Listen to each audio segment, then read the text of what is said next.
আসসালামু আলাইকুম, নূরজাহানস কুকিং রুমে সবাইকে স্বাগতম।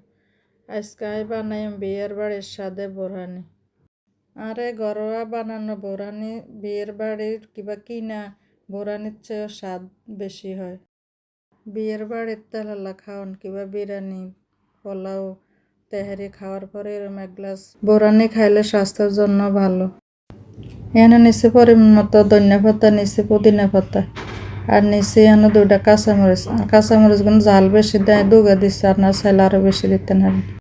এখানে কালো সরষা আর হলো সাদা সরষা দিচ্ছে, এখানে 1 চামচ দিয়ে অনেক কিন্তু ব্লেন্ডার করে নিব। আপনারা চাইলে যে কোনো এক পদ সরষা দিতে পারেন। এই যে এরকম করে ব্লেন্ডারে ব্লেন্ড করে নিচ্ছে। আপনারা চাইলে পাউডার বাড়ি নিতে পারেন কিন্তু। আমি এরকম ঘন করে করছি, আপনারা চাইলে আরও পাতলা করতে পারেন। আমি এনে বাড়ির মধ্যে নিচ্ছি আমি প্রায় 1.5 কাপ পরিমাণ টক দই।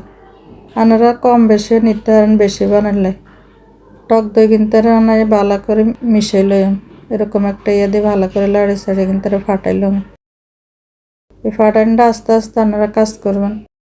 আপনারা যদি পরিমাণে বেশি করেন তাহলে আমি যা যা দিছি এটা ডাবল আপনারা দিন, পরিমাণে বেশি লাগবে।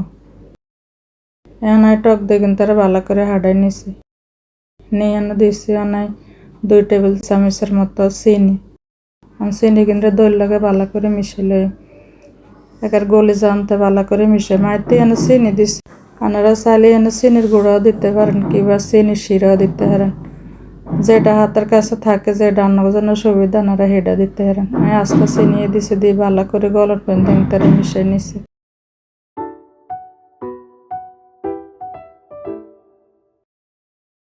আর কিন্তু মিশানো হয়ে গেছে। আমি এনে দিয়ে দিছে 1/2 চামচ জিরার গুঁড়ি, আর দিয়ে দিছে 1/2 চামচ গোলমরিচের গুঁড়ি।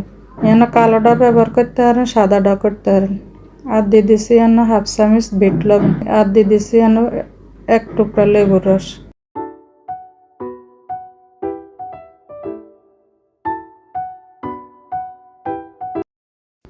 আগে দেন ধনিয়া পাতাগুলো পুদিনা পাতা মিক্স করে রাখছি, সেই মিক্সটা এখানে ডাইলা দিছি, দিয়ে ভালো করে কিন্তু মিশাই লই।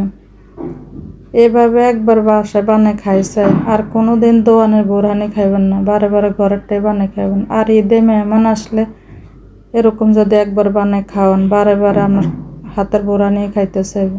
এই যে আমি করার পরে এরকম ঘন হয়েছে। ঘনটা আপনারা অন্য মতো করে দিতে পারেন, কেউ ঘন খা, কেউ খায়। এখন আমি দিয়ে দিচ্ছি আমি পরিমাণ মতো পানি। পানিটা আপনারা যে ঘন খাইব ঘন করবেন, আর পাতলা খাইলে পাতলা। পানিটা আমি মাপ কই নেই, আন্নগো পছন্দ মতো আপনারা দিয়ে লইব। আর আমি যেভাবে উপকরণগুলো দিচ্ছি এটা যদি ফলো করে একবার বানান, পারফেক্টভাবে একবারে বিয়ের বাড়ির স্বাদের বোরহানি হইব। আর কেউ যদি সংরক্ষণ করে রাখতে চান তাহলে পানিটা দেবেন না, এমনি ওই লিকুইডটা ফ্রিজে রেখে যখন মন চাইব তখন লই আপনারা পানি মিলে খাইতে পারবেন। এখন আমি পরিবেশন করে দেখাইছি, দেখেন এত মজা হয়েছে। আমার বাসায় তো সাথে সাথে সব শেষ হয়ে গেছে। আমি যে পরিমাণে জিনিসপত্র দিছি এই পরিমাণে আমার 3 গ্লাস হয়েছে। সেই হিসাবে আপনারা আপনাকে মতো বানাইবেন। একবার এভাবে বানিয়ে খাইছেন। আমার চ্যানেলটা সাবস্ক্রাইব করবেন, শেয়ার করবেন, কমেন্ট করবেন, লাইক দিবেন, আমার পাশে থাকবেন।